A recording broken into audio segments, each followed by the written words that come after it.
This season of anime has absolutely knocked expectations out the park. New shows, returning shows, remakes, works of art, we are surrounded by so much consistent output that it can be a bit overwhelming. I don't think any of us are surprised, as fall tends to be the jackpot time of the year, and when deciding what stands out the most, the results have been pretty obvious. Beyond the Dawn has been absolutely crushing it, both with its bread and butter chaotic encounters and with the emotions. Newcomers around the world were absolutely backhanded with the gut-wrenching narrative from episode 7, and you'd think that the episode alone would have made it anime of the season, or at least that's what we would have thought had there not been another series worthy to stand alongside it.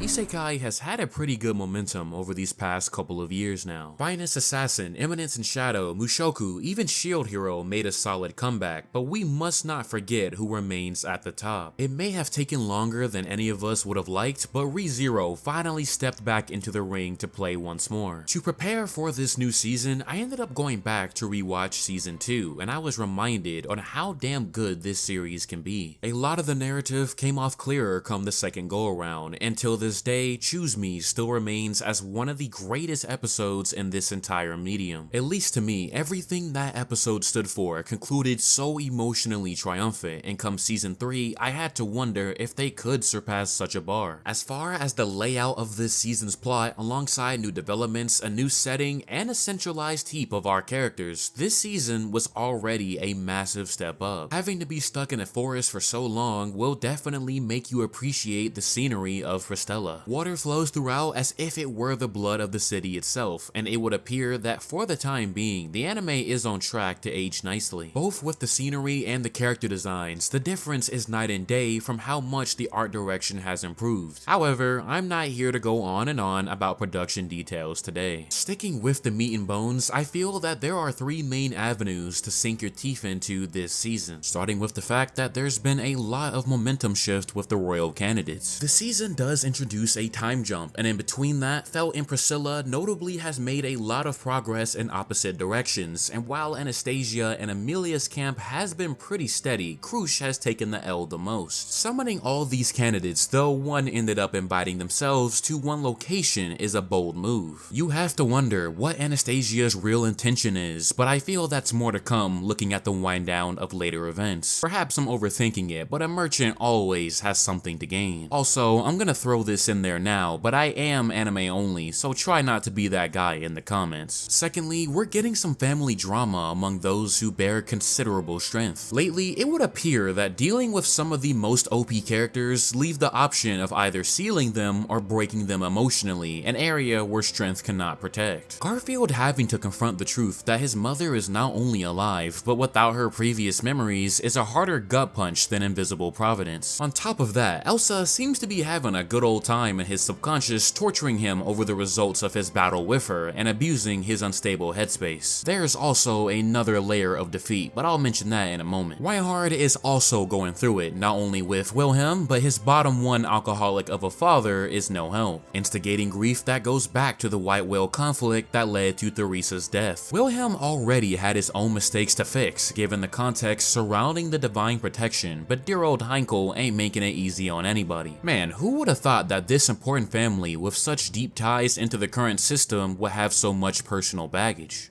It almost feels like I've seen this somewhere before. Anywho, this family drama is brought to you by none other than Miss Problematic, because it's not a party unless the one who starts the beef is present. But hey, at least we get to see Al again with his beautiful shiny helmet. Surely the ReZero team knows they've gotta do him right this year, given they've already butchered so much of his character. Finally, we're coming to the real situation at hand with discussing the matters of the witch cult. Season 2's premiere was the most unfortunate jumping coming off a major battle. Krush got off lucky in comparison to Rem, but that opened up avenues of cooperation. Both the Amelia and Krush camp had a stake in the matter, which could play into a IOU for Anastasia to hold in her back pocket for later. Lots of tough pills to swallow, but everything is very engaging, and thankfully Liliana is here to brighten up the mood a little bit. Oh hey, there's a bandaged lunatic who definitely isn't an archbishop with a hostage. Shouldn't somebody like, I don't know, boom her off the face of the earth? This entire scene at first made me side-eye the crowd, because surely somebody was feeling that this situation is weird as hell, but by the time you enter the area, it was already over. And after the song, we'll have a nice chat. I don't know about you, Subaru, but I feel like you should grab some snacks for us to enjoy while we're doing that, don't you?